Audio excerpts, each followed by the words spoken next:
नाला सोपारा पूर्व के प्रभाग समिति डी अंतर्गत आने वाला अचोले का विजय लक्ष्मी नगर की 41 बिल्डिंगों की इमारतों पर अभी भी तोड़क कार्रवाई की तलवार जो है वो लटकी हुई है।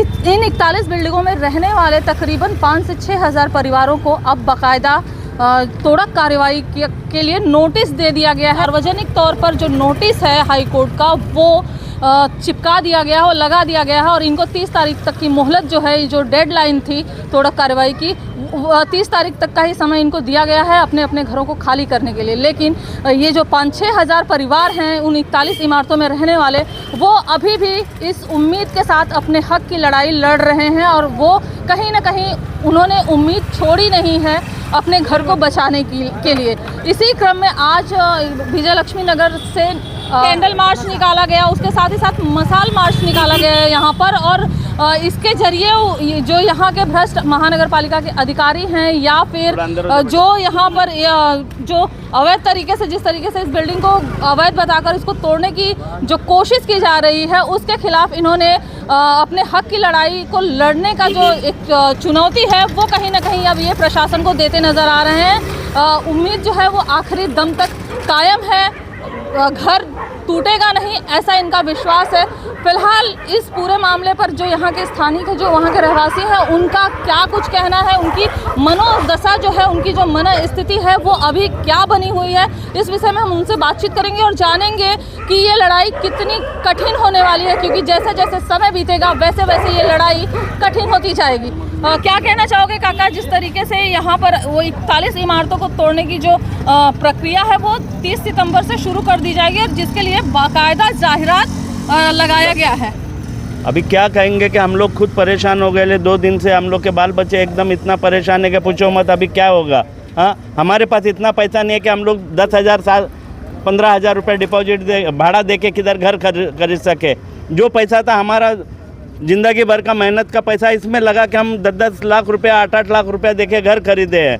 हाँ, आज हमारा 15 साल से रह रहे हैं हम उसमें, घर पट्टी भर रहे हैं, लाइट बिल हमारे पास है। हाँ, जबकि महानगर पालिका का कोई सुविधा हमारे लिए नहीं है, ना पानी है हमको, हाँ, ना रोड है। हाँ, बारिश में इतना पानी हो जाता है कि बच्चे लोग हैं हमारे 2-2 फुट पानी में जाते हैं स्कूल को। हाँ, और स्कूल भी ऐसे जगह पे है ना कि कोई बड़ा अधिकारी है ना 5 मिनट आके उसके बाद स्कूल के सामने नहीं खड़ा रह सकता, लेकिन हमारे बच्चे लोग उधर 4 घंटा बैठ के पढ़ते हैं। हाँ, फिर भी हम लोग महानगर पालिका को कोई शिकायत नहीं की। 1200 1500 रुपये दे के टैंकर मंगाते हैं, तब जाके हम लोग को नहाने को पानी मिलता है। 30-40 रुपये दे के पानी का बोतल लेते पीने के लिए। फिर भी हमने कभी महानगर पालिका को ये नहीं बोला कि हमको ये सुविधा आप दो। हाँ, जैसे तैसे हम हमारा गुजारा कर रहे हैं। हाँ, जिस तरीके से आप समझ सकते हैं कि अगर हमारी मेहनत से कमाए हुए 10 रुपए की कोई चीज़ अगर कहीं गुम हो जाती है, कहीं खो जाती है, तो हमारी अंतरात्मा क्या कहती है। यहाँ तो पूरे जीवन भर की जमा पूंजी लगाकर एक छत तैयार किया था, एक छत बनाया था, एक आसियाना बनाया था, लेकिन अब वो आसियाना उजड़ने जा रहा है। ऐसे में इन लोगों की मनोदशा क्या होगी, जो इनकी अंतरात्मा है वो क्या कह रही होगी, वो किस तरीके से तड़प रही होगी, ये तो आप देख सकते हैं। क्या कहना चाहोगे ताई, जिस तरीके से मराठी मध्ये? हां, मी महानगरपालिकेला एकच विनंती करते की 15 वर्षापूर्वी आम्ही सगळ्यांनी फ्लॅट घेतले. गोरगरीब लोक राहतात, कोणी सोनं घाण ठेवले, कोणी काय, कोण भांडी घासतं, कोणी काय करतं, प्रत्येकजण काय हे जण नाही, मोठे नाही, गरीब कुटुंबातून सगळे कुटुंब तिथं राहतात. सर्वसामान्य गरीब आहेत, ती रोज सकाळी कमवतात, संध्याकाळी जेवण बनतं त्यांच्या घरी.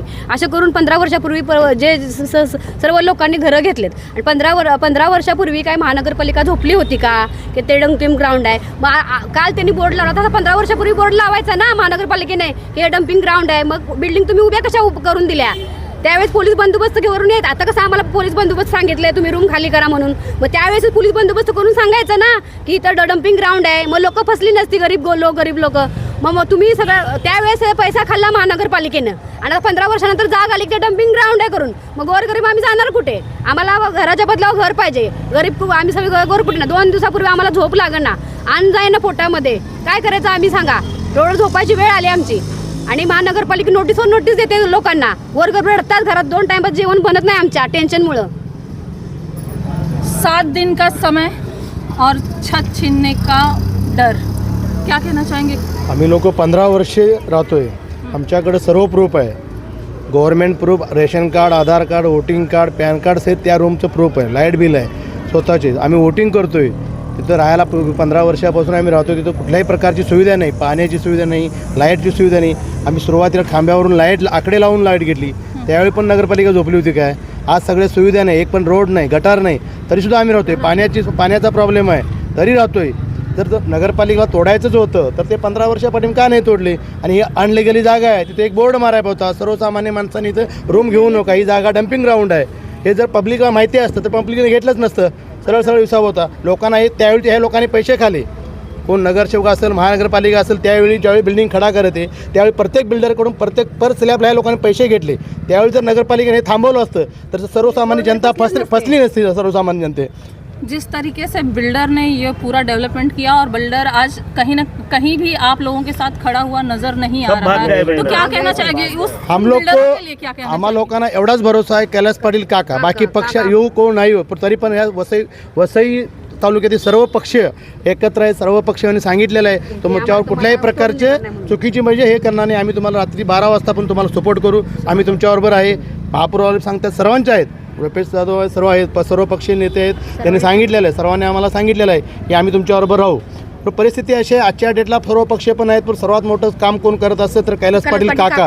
आणि कैलास पाटील काकाची ही जनता मानू शकते, बाकी कोणीही मानू शकत नाही. सर्व पक्षी राजकीय पक्षी जरी असेल तर वेळेपाठीमागे आपल्या हात पाठी घेऊ शकतील, पण कैलास पाटलांनी स्वतः सांगितलेलं आहे रात्री पहिला वार माझ्यावर होईल, त्याच्यानंतर सर्व जनतेवर होईल, हे सर्व सांगितलं. त्याच्यामुळे कैलास पाटील काकांचे जेवढे बोलेल तेवढं आम्ही थोडेच आहे. कैलास पाटील रात्री 12 वाजता जरी बोलू तरी आम्ही त्यांच्यासाठी हक्कासाठी लढायसाठी तयार आहे.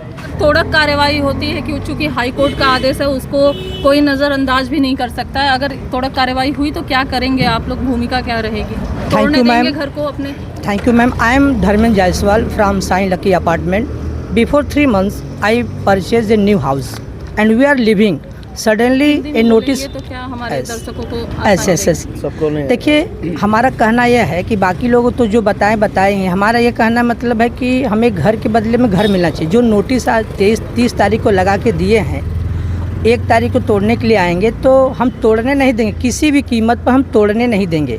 हम सामने आ जाएंगे, हमारे साथ जो भी भाई रहेंगे, बहन रहेंगे, उनके सामने मिल करके कंधे से कंधा लगा करके हम कोई भी गाड़ी अपने रोड नंबर 1 में जाने नहीं देंगे, न तोड़ने देंगे.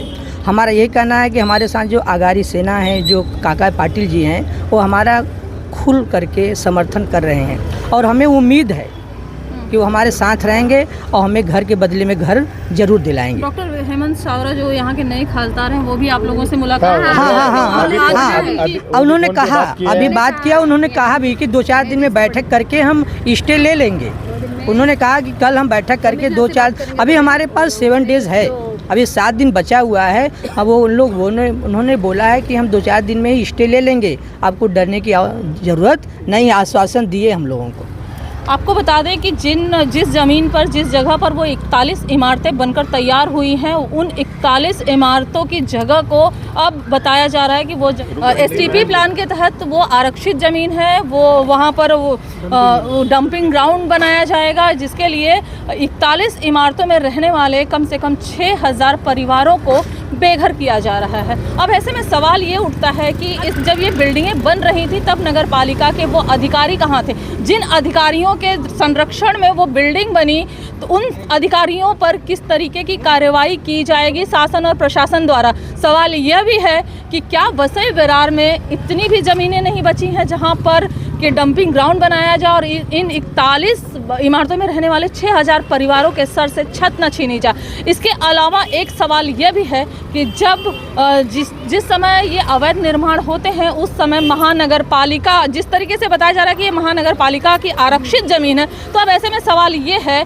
कि अगर ये आरक्षित ज़मीन थी तो महानगर पालिका ने इस पर घर पट्टी कैसे दिया, इस पर लाइट बिल कैसे दिया, पास किया? तो कहीं ना कहीं जो भी ये जो वो माफियाओं द्वारा जो इन जनता के साथ छलावा किया गया, उसमें उसके लिए भागीदार तो महानगर पालिका के अधिकारी भी रहे हैं. तो क्या उन अधिकारियों के ऊपर क्या उन अधिकारियों के ऊपर उचित कार्रवाई की जाएगी, क्या उस बिल्डर के ऊपर उचित कार्रवाई की जाएगी जिसके ठगी के शिकार आज 6000 परिवार हुए हैं। इसके अलावा इस बात की क्या गारंटी है कि ये 41 बिल्डिंगों को उजाड़ने के बाद, इन 6000 परिवारों को उजाड़ने के बाद उस पर डंपिंग ग्राउंड ही बनाया जाएगा? क्या गारंटी है इस बात की कि किसी बड़े रसूखदार बिल्डर को वो ज़मीन आवंटित नहीं की जाएगी? और इस बात की क्या गारंटी है कि उस पर 20 माले का और 22 माले का 41 बिल्डिंगों को तोड़ने के बाद वो जो आरक्षित ज़मीन बताई जा रही है उस पर किसी रसूखदार बिल्डर की 22 माले की 45 माले की बिल्डिंग या टावर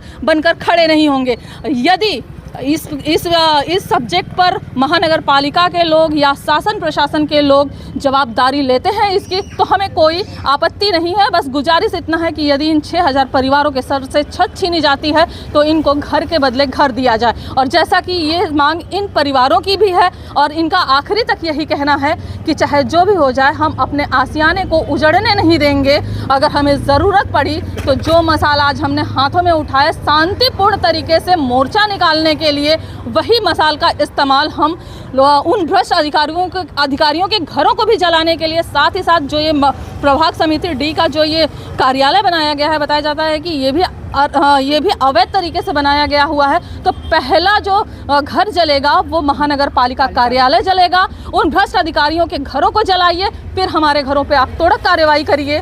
तो कहीं ना कहीं अपने आज शांतिपूर्ण जो ये मसाल यात्रा निकाली है इन 41 बिल्डिंगों में रहने वाले लोगों ने, वो कहीं ना कहीं उन्होंने एक चेतावनी दी है शासन और प्रशासन दोनों को कि हम अगर शांतिपूर्ण तरीके से अपने हक की लड़ाई लड़ रहे हैं तो हमें आक्रोशित मत कीजिए, हमें मजबूर मत कीजिए कि हम कानून व्यवस्था को अपने हाथ में लें। फिलहाल देखना ये होगा कि तमाम पॉलिटिकल पार्टियों का सपोर्ट भी यहाँ के लोगों को है, लेकिन क्या ये सपोर्ट वाकई में काम आएगा? 6000 परिवारों के सर से छत छीनी जाएगी या बचेगी, ये तो आने वाला 30 सितंबर के बाद का जो समय है वही बताएगा। फिलहाल आज की इस वीडियो में इतना ही, फिर होगी मुलाकात, तब तक के लिए नमस्कार।